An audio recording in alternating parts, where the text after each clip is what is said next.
A very happy new year to all of you watching us this first week of January 2023. 2022 was a good year, but 2023 we hope for even better things. Thank you for joining us here at the Sports Extra, where we bring you lots of local sport, in-depth analysis of all the events that have happened in the week, but also the sports disciplines. My name is Grace Joyce Kemgisa. And to start off this year, we want to talk about cricket, the sport of cricket in Uganda. In 1975, Uganda, Kenya, and Tanzania joined as one team to face off with England in a Cricket World Cup. But years have gone and things have changed. Now, Uganda has its own cricket team. And for 2022, a lot happened. Oh, well done, Uganda.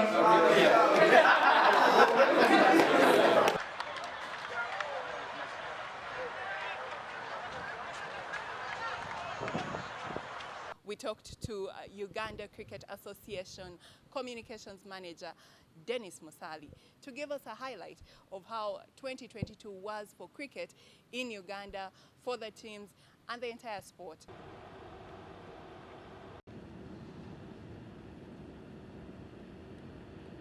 In our talk, Dennis Musali started with the under-19 teams.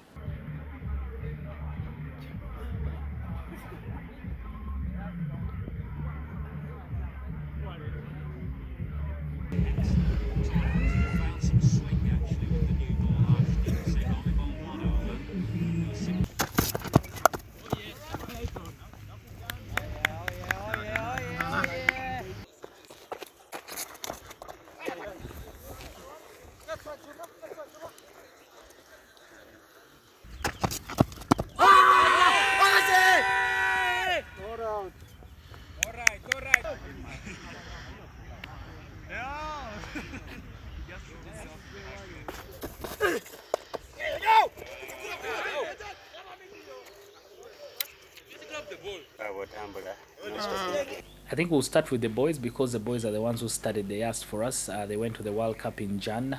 The World Cup was from January 3rd to the 31st in the West Indies.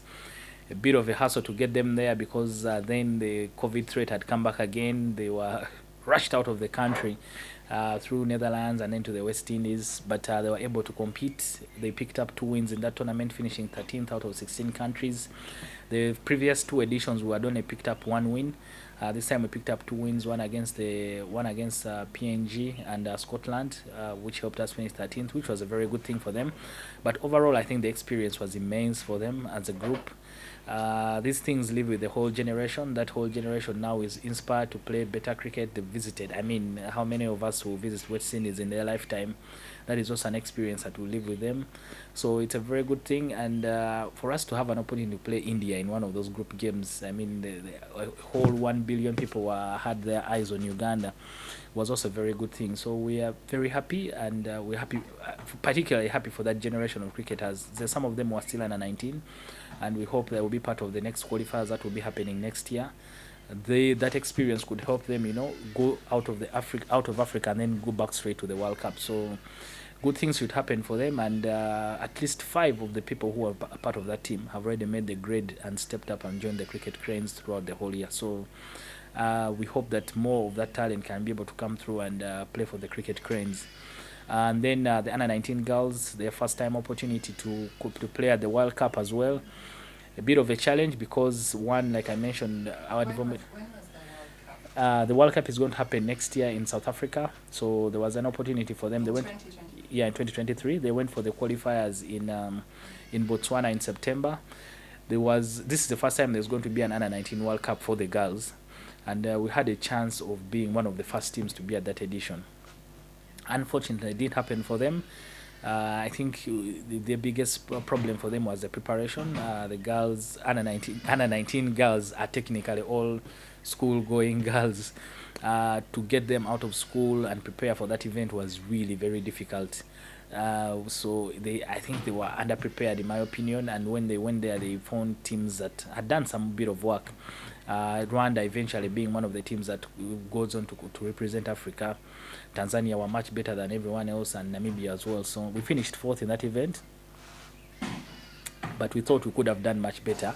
But that also shows you that all the other countries are also doing some work in terms of their junior players. So unfortunate experience for them, but we're lucky the under 19 competitions come around every after 2 years. So probably in 2 years' time, because that generation of players was all of them are really very young. We had Marisa Ricot, who she's sat her POE this year.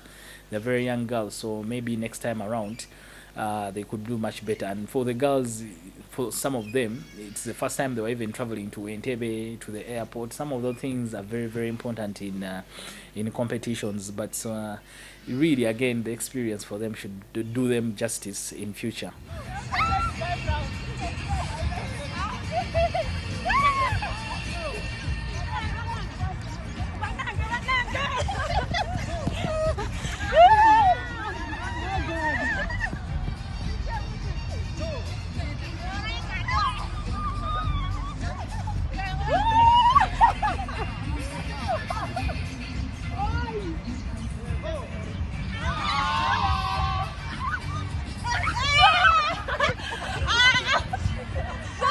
Well, that was it for the under 19 teams.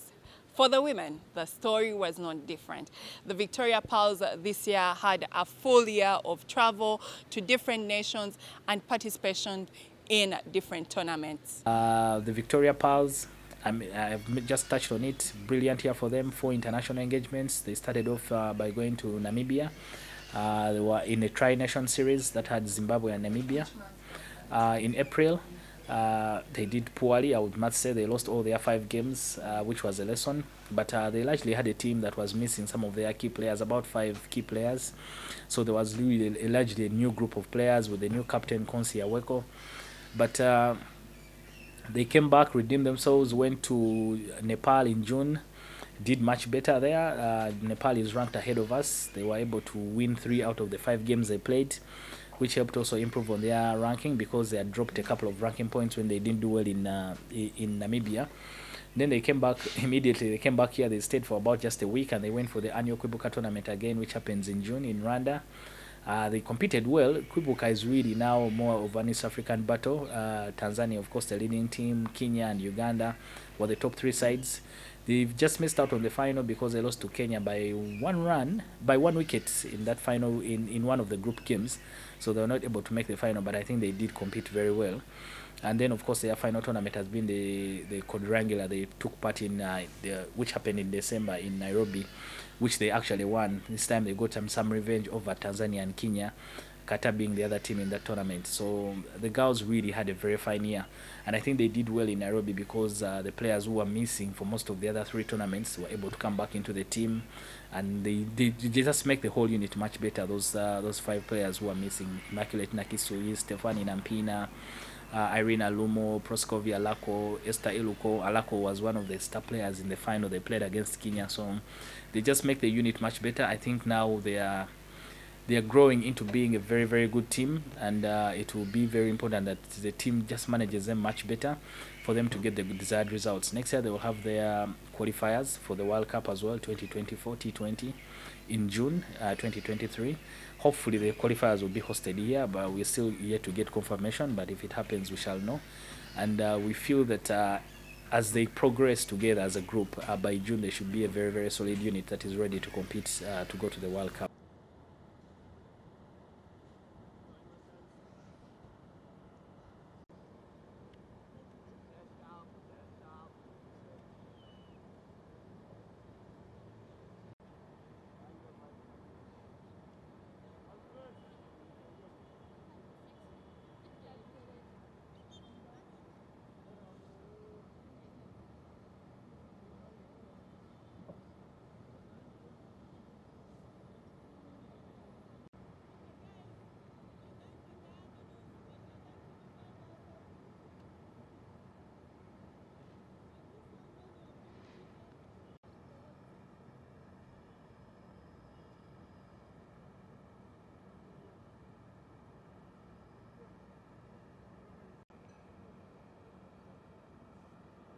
For the men, to 2022 was a brilliant year.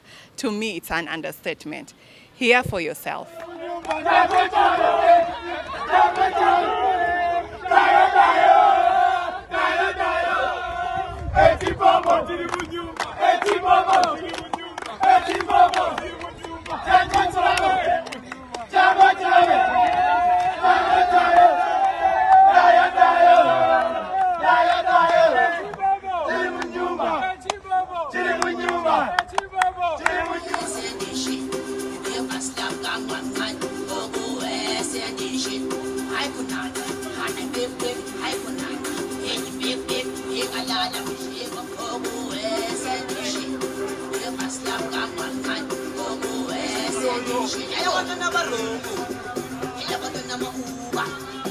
For the men, big year for the men, a lot of events for them. The men started, their year started, of course, they have an annual trip that they make to Namibia. We have a series that we normally play with them. And they went in April as well, because they went to Namibia just before the girls, and then the girls went after them. So they did much better than they ever did on their first trip. On their first trip, I think they lost all the games. This time they were able to draw the ODI series 1-1, and then lost the T20. They lost the T20 series 2-1, which was a big improvement in the performance of the team, because Namibia is ranked higher than us, and Namibia is actually preparing to go for the T20 World Cup before they played Uganda. So the men, that was in April. They came back home. They prepared for the Challenge League B tournament, which we hosted in June, which they did I don't want to say they did very well, because we just managed to win 3 games out of 5. If we had won all the 5, it would have kept us on top of the table. But I think the key thing from that, the key takeaway was us as a nation hosting that particular event. It's the first time we're hosting an ICC event since 2019. And we were very excited about doing that. We did a fine job. We were lucky the weather was good to us. There was no interruptions because of the rain. And also the crowds that came out to support the team, especially in the game that we had on Sunday against Kenya, were immense. We've never seen that kind of support for Uganda cricket before. And for me personally, the only other time I saw a crowd like that is when we went to Zimbabwe with the team. So we were very excited as an association. There were disappointments for the team, because they thought they could consolidate their top spot at home and then go into the final leg in Jersey, when you just barely need at least 1 or 2 results. But we went to, after the leg in Kampala in June, we went to Zimbabwe for the T20 Global Qualifiers in July. Again, we didn't do well. We were competing against some of the best teams in the world. We beat those are more or less at our grade. We beat Jersey, we beat Hong Kong. But those are teams that you'd say are within our hitting range. We failed against Netherlands, we failed against PNG.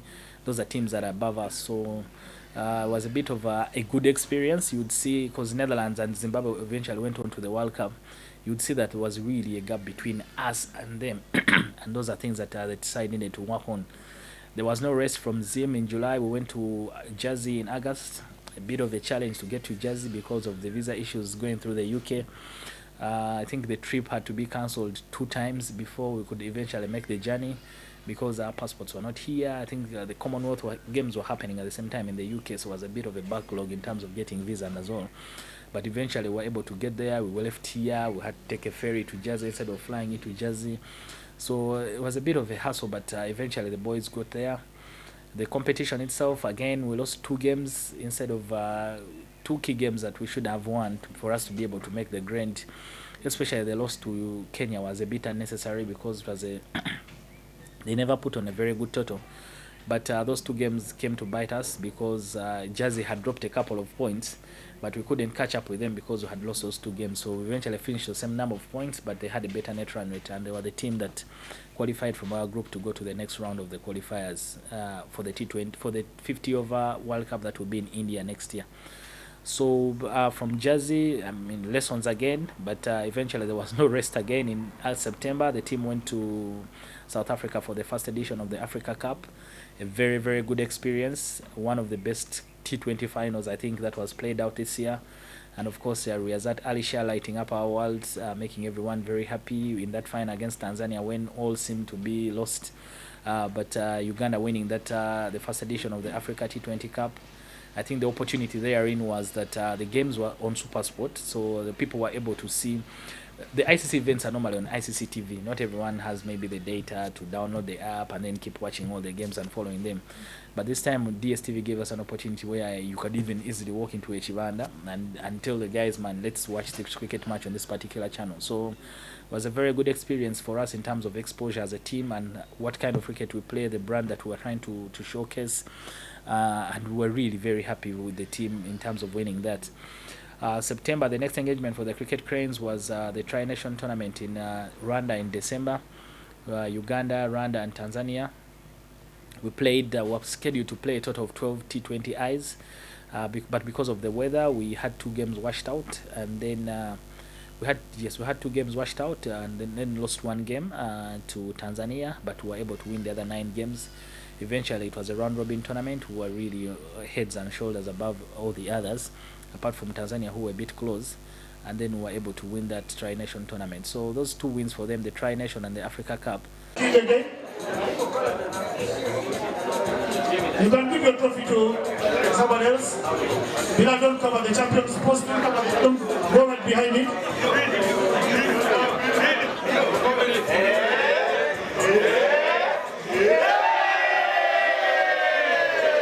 Well played, Uganda. Thank you, guys. Thank you very much. Well done. I don't know if the official photographer is happy. Please, guys, don't go. Can you please come back? Come back, guys. Some photos are still going on. Some photos for the sponsors. So for the men, we've seen improvements. For the men, last year we were struggling to get past number 26. We are now up to 24th in the world. And the gold, like the cause, for the associates. No, for the whole world, not just associates, the whole world. And the coach has mentioned that we need to get ourselves into the top 20 because the rankings are changing. In terms of qualification for the World Cup, the top 20 teams in the world have an opportunity to go straight to the World Cup. So we want to make sure that we are in that conversation as the men, and hopefully for you to improve on your ranking, you need to play everyone else who is above you. So the onus is on the association to try and seek out everyone who is above us and request them to give you an opportunity to play against them. Never easy, but you keep trying. You just never know what you can be able to get. For the women started the year in 19th. Of course, when they went to Namibia and lost a couple of games, they dropped down, but they were able to get back into the top 20 ranked teams in the world. They are still now they are back at 19th, because after losing in Namibia, dropped down to 21st. Now we are back into 19th. And we hope that they can stay there. As they keep improving, they could be able to, if you get yourselves closer to at least the top 15 teams in the world, it helps you a lot in terms of attracting very good competition.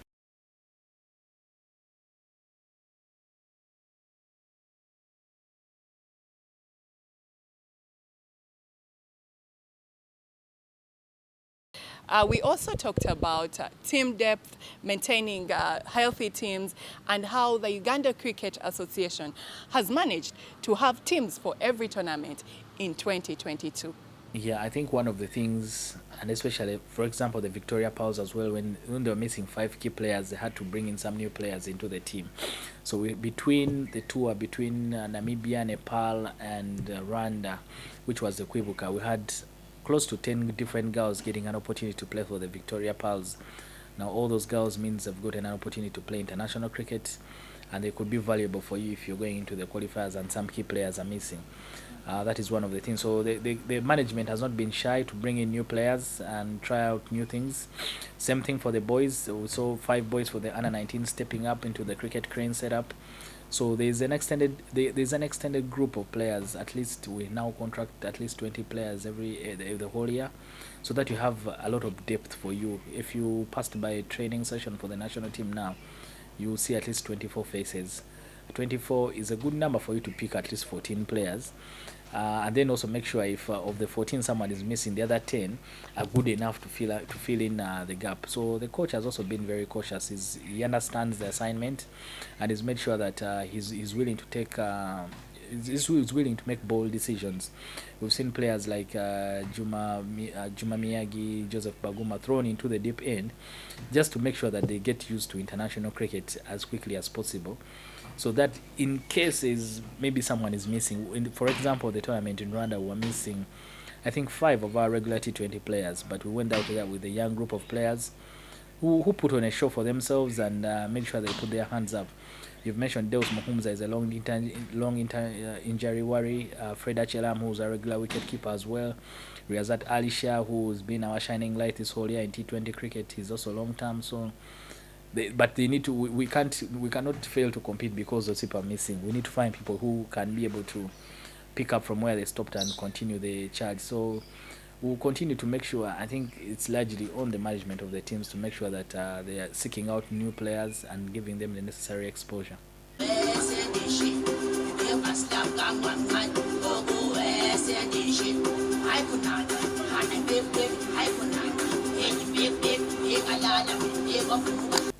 Especially now, for example, for the men, it's a semi-professional setup. Players are required to come to report to Logogo every day. They have an assessment. They have a full-time physio. They have two full-time coaches, the main coach and the assistant, and also a full-time analyst. So it's a semi-professional setup. The players are well looked after, but we saw that in 2020 that we suffered a lot of long-term injuries, and which happened at the wrong time. Deus Muhumza got injured in the first game we were playing here in the Challenge League B, who was the vice captain of the team and a key player for the side. He ruled him out of that tournament, but also took us a lot back because there were no able replacements for him. So it was a bit of a challenge. I don't know whether it was either the breakdown or too much the workload. When we were in Zimbabwe, Brian must have also injured his finger. He broke his finger when he was doing a fielding session, ruled him out of the tournament, meaning that we went into that tournament without our captain. So there were a lot of injuries that happened, but I think we were paying the price of trying to chase success, yet you have a very small group of players. But for the men, it's really a semi-professional setup. They have a full-time physio who looks after them. She's trying to make sure that their bodies are ready to compete internationally and take on all the hard work they have to go throughout the whole year. Sometimes some things I think it will just happen naturally. They are beyond their own control, but they make sure there are measures in place to make sure that the players are well looked after. The girls, the same thing. They have a full-time physio as well. So we try within our means to make sure that all our players are healthy and they are ready to compete. Women really are contracted whenever there's an engagement. That's when they will be called upon and then they will be engaged. And the women, because they have very many commitments, most of them have school commitments or home commitments. So to get them to commit to you on a full time is a bit difficult. It's very difficult for them to make that choice. You'll be very unfair on them to ask them maybe to drop school or home, whatever they have at home. To make sure they are full time. That choice is still, it's not just in sport, but it's a very wide discussion which can be perceived differently. But we try and make sure that we give them the same opportunity as the men every other time that we engage them. But for the men, I think because for them it's like I've mentioned, it's a semi-professional setup. We have 20 players contracted. They have to show up. They train from Monday up to Friday. So they have to show up every Monday until Friday, and then they have the weekends off. Monday and Wednesdays are days for their fitness, so we call them strength and conditioning days. So they will train half day, but they have a program from the physio and the team trainer on what they need to be working on. And then Tuesday and Thursday are days when they play games. They have games on those particular days. And Friday is another day to do different things, meet with the psychologists or have one-on-ones with the coaches. So that is basically their training schedule. So if you want to see them playing, Tuesday and Thursday, either in Nogogo or Kamengo or Entebbe, they will always have games amongst themselves. Then Monday and Wednesday are days when they do their strength and conditioning exercises. As the national teams were traveling all over the world raising the Ugandan flag high, the Uganda Cricket Association also had national events happening, as Dennis Musali explains. Especially last year, we tried to structure our national league around the activities the team is going to play. So we started with our 50 over league because the national team was going to play a 50 over tournament in June. So that's how we try and help, because they are national team players who play in the league and you want them to get used to that format of the game. So normally we try and structure our league depending on how much activity the national team has next year and what kind of engagements are going to have. The girls as well, instead of them starting with the 50 over league, they started with their T20 league because they had a lot of T20 cricket that was going to happen within that period of them competing. So for the men, we have two divisions. This year we had two divisions. Each division had at least, the top division had 9 teams and the second division had 11. So you play amongst yourselves. It was a one-round league. You play round robin. You play each other once, and then the top team is the one that, of course, will be declared the champions. For the men, across the two divisions, 2 teams will go down and 2 teams will come up, depending on where they finish. And of course, as is the money, have been champions. Have been crowned champions this year. Same thing for the women. We have 2 divisions, and the women's first division have 6 teams, and we have another 6 in the second division. So they play, for the women, they will play a T20 league, and then they also play a 50 over league. The T20 league this year for the women was different because it's only the first division teams that played themselves, and it was on a home and away basis. So in one particular day, Wanderers will play Tornado B twice in a day, like that. So Aziz Daman is the one that won that particular league, but for them the promotion is the same. 2 teams will go down and 2 teams will come up. So that is basically our local competition in terms of the league. It goes without saying that for every sport or for every venture, there is a challenge. The Uganda Cricket Association has also had challenges in delivering some of its goals in the past year. I think the biggest challenge we faced this year, I think, has been facilities. There are a lot of competing needs for Lugogo, which is really more or less our home. Competing needs in terms of entertainment and other things. So somehow we felt that this year we were put on were not priority compared to those other needs. We understand the need for us to co-share, which is not a bad thing, but you just want sometimes have the priority to use the ground. Sometimes even the preparation of the national team has been, curtailed because the ground is not available. There's something that is going to happen. So facilities, not just Chambogo, but even Nogogo as well. We've had challenges at the university. We are here to sort them out. So we haven't used the Chambogo facility since June at the end of the Challenge League B. So facilities has been a big one for us, and I think that's also homework for us as an association. We can't keep crying about it without doing anything as well. As an association, I think it's our responsibility to develop our own facility for us to be able to grow the game.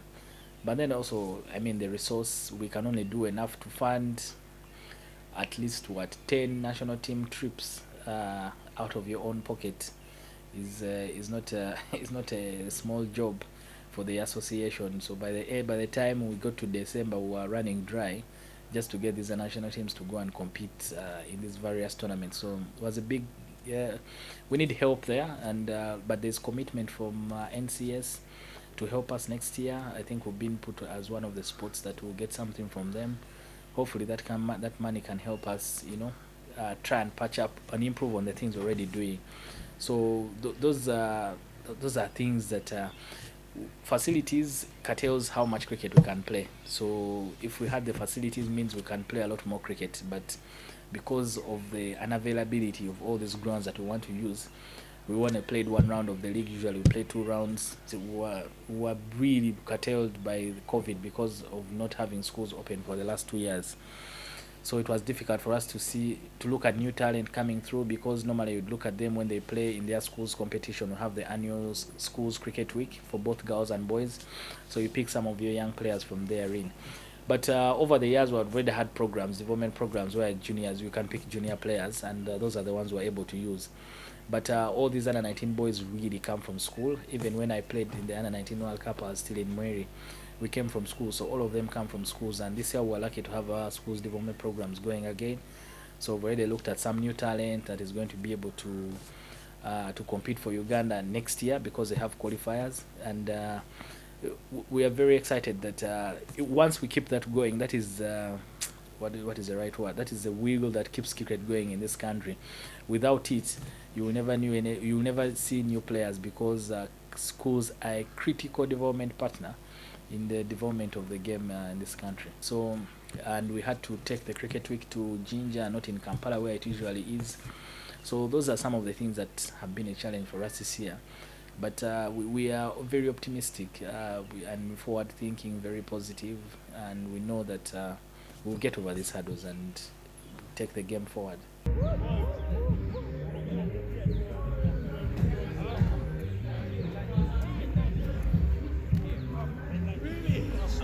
quite stern words. It looked like Rohit Sharma is a pretty cool customer, mostly, but he looked pretty animated.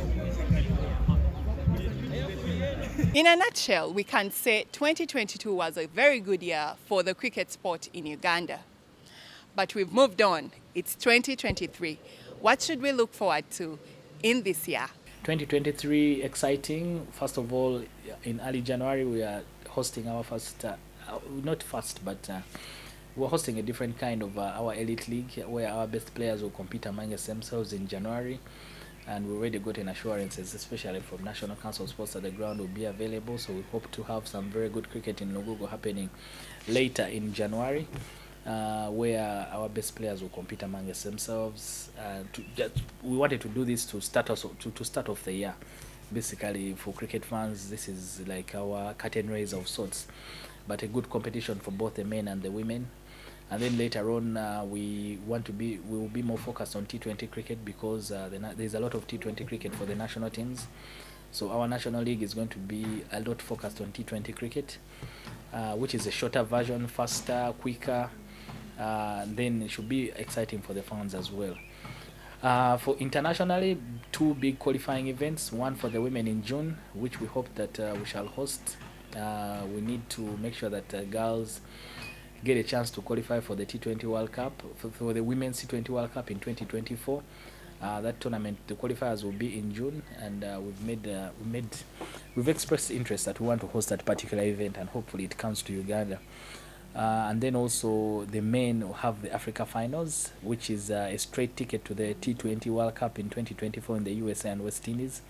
It will be happening in Namibia in October, but we will do a lot of things between now and October to make sure that we have a group of 14 players who can be able to get us straight to the World Cup. Usually you would qualify from Africa and then go via the globals and then try to go to the World Cup, but this time the top two sides will go straight to the World Cup, and hopefully that Uganda will be one of those two teams.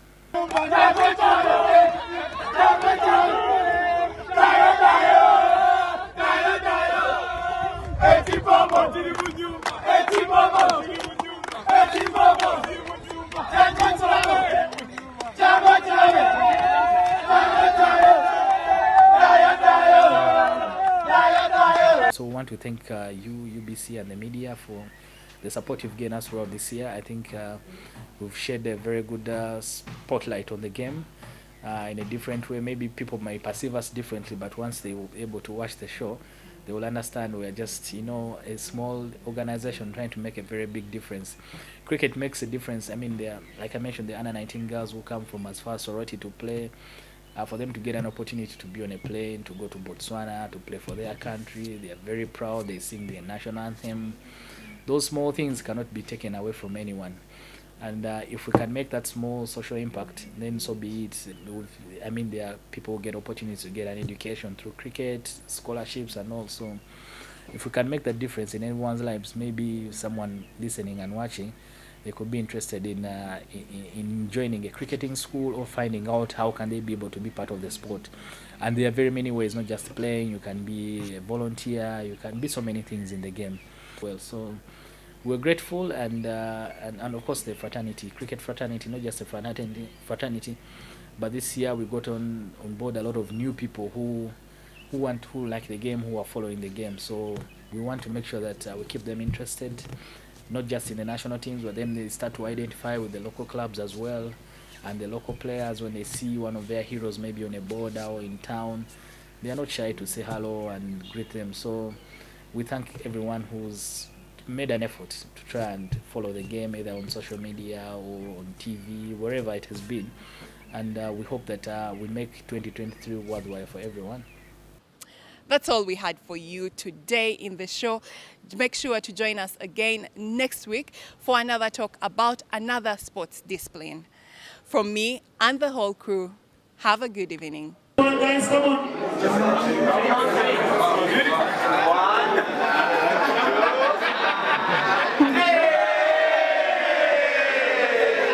No, let's do this again, Uganda. Come on, Uganda, we're better than this. We're better than this. Come on, Uganda. Oh, wait, one second. Go right behind me.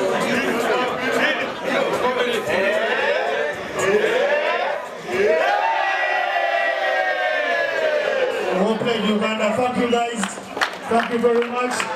Well done.